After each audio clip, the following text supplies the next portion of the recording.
beef Wellington. Even the core components on their own are pretty remarkable. You've got the Chateaubriand, you've got the buttery mushroom duxelles, and of course the flaky pastry. But when combined into an elaborate decorative bundle, it's a gift for your dinner guests. Well, Julia's here, and she's going to show us how to make this masterpiece more approachable. Yeah, so we're going to start with the main attraction. This is beef tenderloin. Now, this is a 3-pound trimmed piece, and you want it from the Chateaubriand, a center cut. Now, there's kind of 2 center cuts that they don't tell you about. You can either shake it down towards the thin end, or you can shake it up towards the thicker end. Right. You want it towards the thicker end. Some chefs call that a cannon cut. You want it to be 12 to 13 inches long, 4 to 4.5 inches in diameter. That just makes the perfect beef Wellington roll. So we're gonna salt the beef, and this is a tablespoon of kosher salt. And that salt, of course, seasons the meat, but it also helps make it good and tender. We're gonna get it all over. Notice I have the meat on a nice piece of plastic wrap that just helps contain the mess. And now I'm gonna wrap this up, and we're gonna put this in the fridge. You wanna let it sit in the fridge at least 12 hours for that salt to do its work, but you can leave it in there up to 3 days in advance. All right, it's time to focus on the pastry that covers the outside of everything. Most modern recipes just use store-bought puff pastry. Right. But it doesn't ever work. I've witnessed so many disasters. The pastry, when you unfold it, it has creases and it always breaks off the Wellington. So we're getting rid of the store-bought puff, and we're gonna make our own pâte brisée, which is basically a fancy French pie crust. All right. And it's easy. So here I have some bread flour. Bread flour, higher protein content, a little more structure in the dough. This is 3 1/4 cups of bread flour. To this, we're gonna add 22 tablespoons of unsalted butter. Now I cut this butter into 1/2-inch cubes, and it's nicely chilled. And we're gonna add a little salt, just a teaspoon of table salt. Now I've got the paddle here. We're gonna let this go on medium-low speed until the mixture looks crumbly and the butter pieces are no larger than a pea. And that takes about 5 minutes. Now I'm gonna add the ice water. This is 1/2 cup plus a tablespoon of cold ice water. With the mixture running, I'm just gonna slowly add it. Now I'm gonna turn the mixer up to medium and let it go until the dough really comes together around the paddle. It takes anywhere from 1 to 3 minutes. Okay. Ah, there she goes. Come together as a dough right around the paddle, which is just what we want. Now I'm gonna take the dough off the paddle. So now I'm gonna divide this dough into 2 pieces. I'm gonna cut off about 1/4 of it.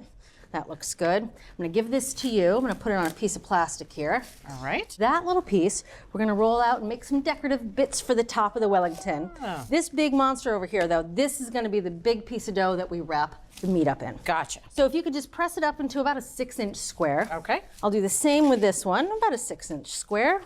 So these are going into the fridge, obviously. They need to chill for at least 8 hours before we roll them out, but you can do this up to 2 days ahead. Another make-ahead moment. All right, Bridget, that is done. It's time to make the mushroom duxelle, which is that earthy layer that lies around the whole Wellington. And the duxelle almost has a texture like a pate. It really sticks to the meat. So to make it, we're gonna start with 8 shallots. I just cut them coarsely. We're also gonna add 4 garlic cloves. We're gonna process this about 30 seconds. We want it nice and finely minced. Might have to go in there once or twice to scrape down the sides. That is perfect. Nice and finely minced. So let's get this all out of this food processor, because we're gonna use the processor to also chop up the mushrooms. Ain't good. Yeah, this is 2 pounds of cremini mushrooms. Now I'm just gonna trim off the stems here. You don't have to trim off the whole stem, just the little dried out woody part on the very bottom. Now we're gonna cut them into quarters. You can't dump all of the mushrooms in at one time, so we're gonna work in 2 batches, about 1 pound per batch. Pulse this, about 10 pulses. You want these to be very small pieces, about the size of couscous. Again, going in there, scraping down as needed. Oh, it smells so good in Oh, here. it does, doesn't it? It's nice and finely diced, but hasn't turned to mush. Right. Time to cook this all down. We're gonna start with a stick of unsalted butter. This is a 12-inch nonstick skillet, medium-low heat.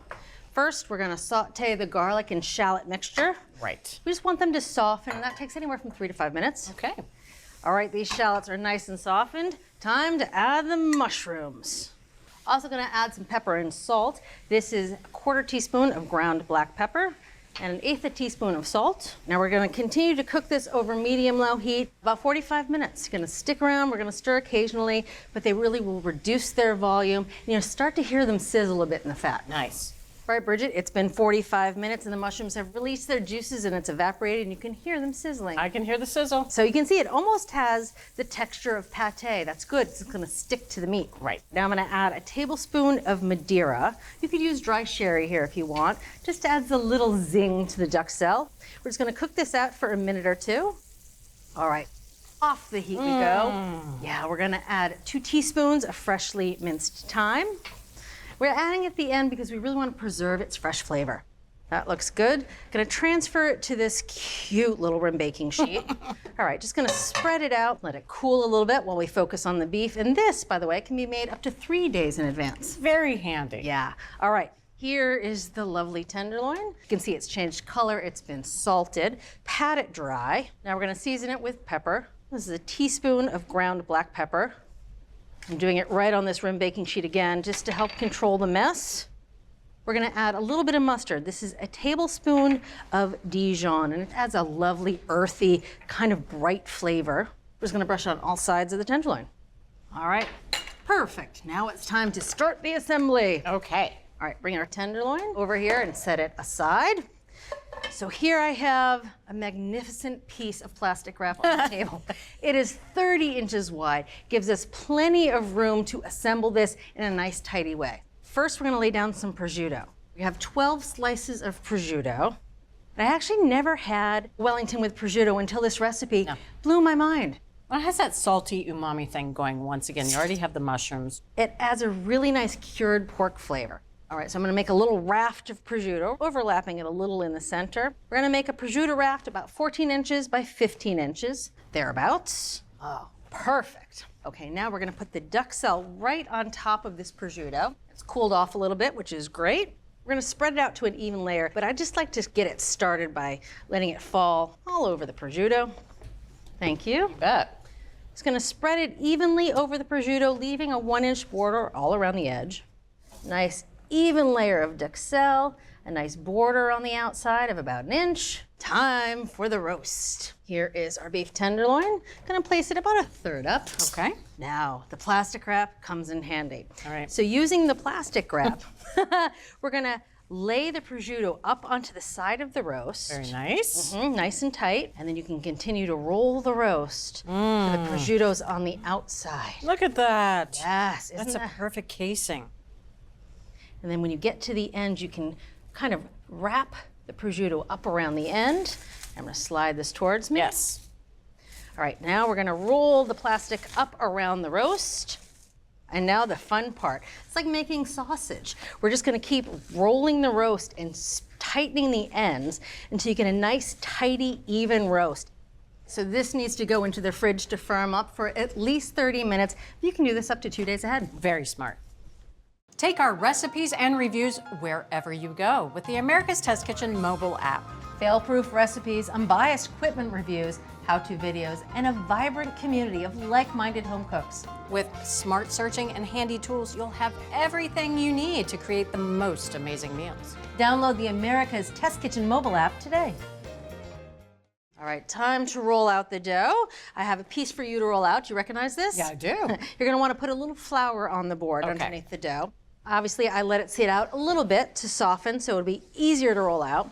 I need you to roll that out to a rectangle that's about 7 inches wide and 16 inches long. 16 by 7. You got it. I'm gonna roll this out to a much bigger piece, 16 by 18, because this is what I'm gonna wrap the meat up in. I have over there a rim baking sheet with some parchment on it. You can just pick up that dough, however you wanna transfer the dough. All right, I have a baking sheet over here too. And ta-da. Thank you for your help. Anytime. These are gonna go in the fridge and firm up for 15 minutes. Okay. All right, Bridget, it is time to wrap the meat with pastry. So here is that big piece of pastry that I rolled out and chilled. Right. And I'm gonna brush it with egg wash, which is a lovely glue. It'll help keep the pastry really attached to the meat. And this is a whole egg and 1 yolk that I whisked together. We're gonna brush the entire dough with it. Nice and sticky. Oh, that is perfect. We're gonna set this aside. We're gonna need it again later. Gotcha. And here is that piece of beef that's all rolled up. Time to unroll it.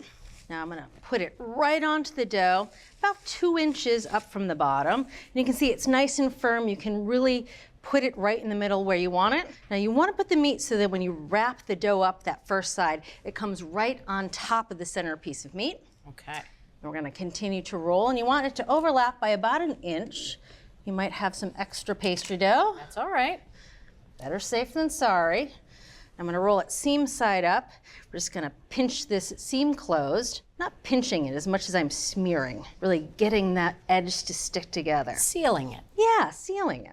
All right, now, this is the cool part. We're gonna roll it seam side down. This is what we're gonna do for the edges. Pretend you're doing a present.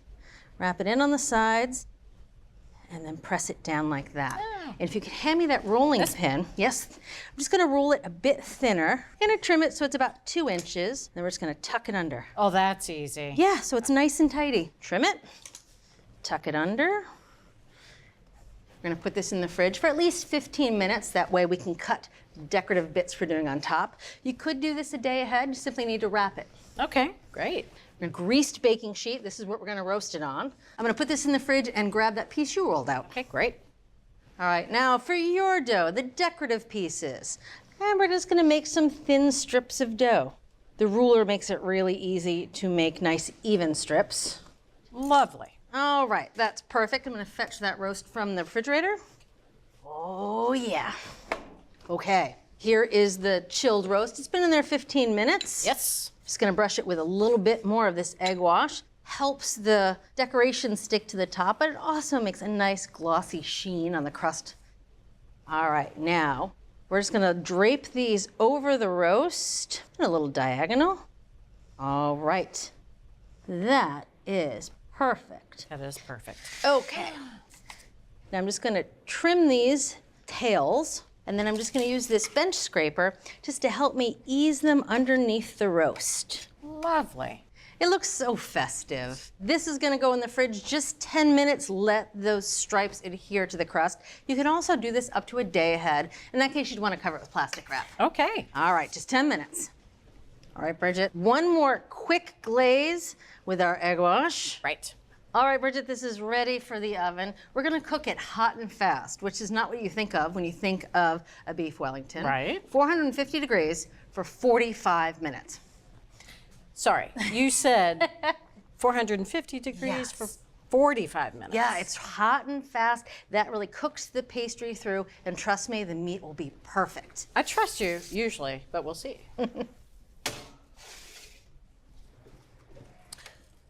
Oh, Hello, Wellington. oh, isn't she a beauty? That crust is stunning.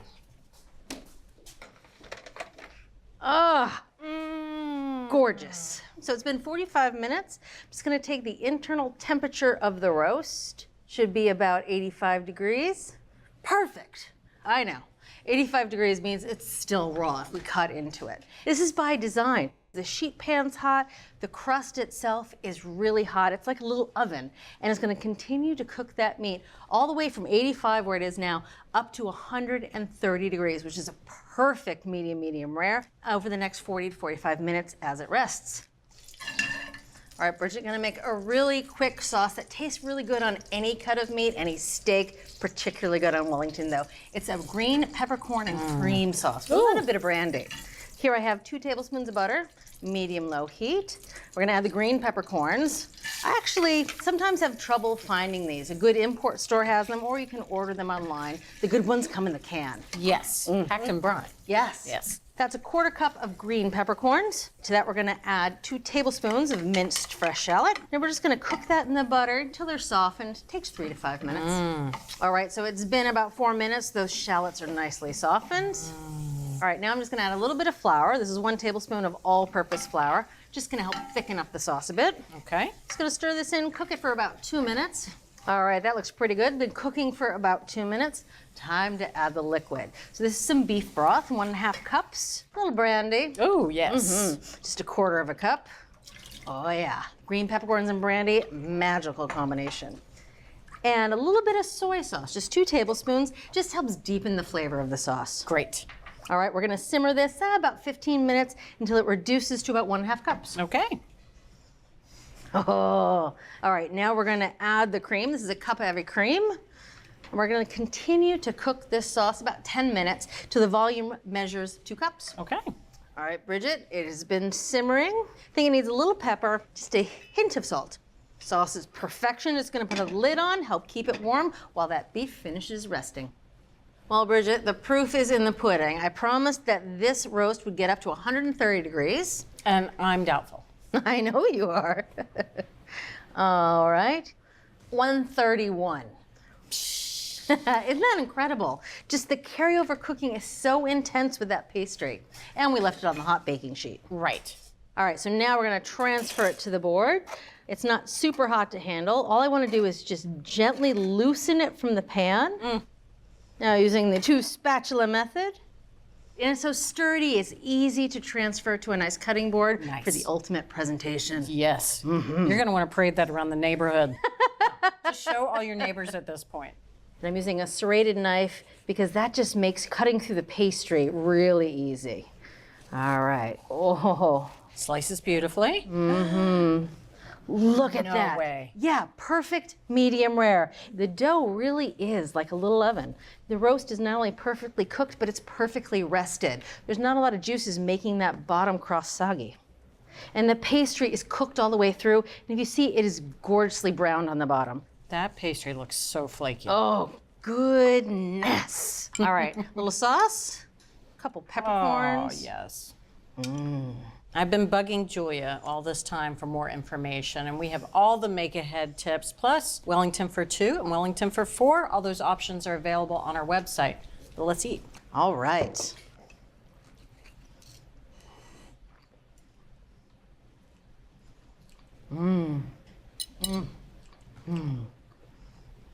This is heavenly. The mushrooms, that little bit of prosciutto, that buttery crust that's crisp and flaky, and that little bit of green peppercorn sauce. It is magic. The mushrooms are intense. They are. Gorgeous. And it is such a leap of faith, Wellington, because you encase this super expensive piece of meat and pastry, put it in the oven and hope for the best, but you didn't. With that clever technique, this is sorcery, Julia. Sorcery. It does taste pretty magical. One Wellington to rule them all, and this is where you find out. You said it. Thanks, Julia. My pleasure. Stop what you're doing right now. Invite people over because you want to make this beef Wellington and you're really going to want to show it off. It starts with seasoning, then refrigerating a tenderloin overnight. Use a standing mixer to make an easy pâte brisée. Shingle savory prosciutto to make applying the duxelles very easy. Roast the Wellington at 450 until it only reaches 85 degrees. And then let the carryover cooking finish the job. And don't forget that beautiful green peppercorn sauce and all of those make-ahead moments. So from America's Test Kitchen, the ultimate, the magnificent, the masterpiece, beef Wellington. You can get this gorgeous recipe and all the recipes from this season, along with product reviews and select episodes. And those are all on our website. That's americastestkitchen.com/TV. I'm getting all choked up. It's a good reason to get choked up. It's just that good. I'm changing my will and leaving everything to this roast. We hope you enjoyed this video as much as we enjoyed making it. Don't forget to hit that like button and subscribe to our channel. And if you're ready to take your cooking to the next level, head over to americastestkitchen.com and get a free all-access trial membership. While you're there, you can sign up for our free email newsletters and download our app. With unlimited access to over 14,000 of our test kitchen recipes and 8,000 product reviews, you'll have everything you need to cook and learn. So I ask, what are you waiting for? Let's make something great together.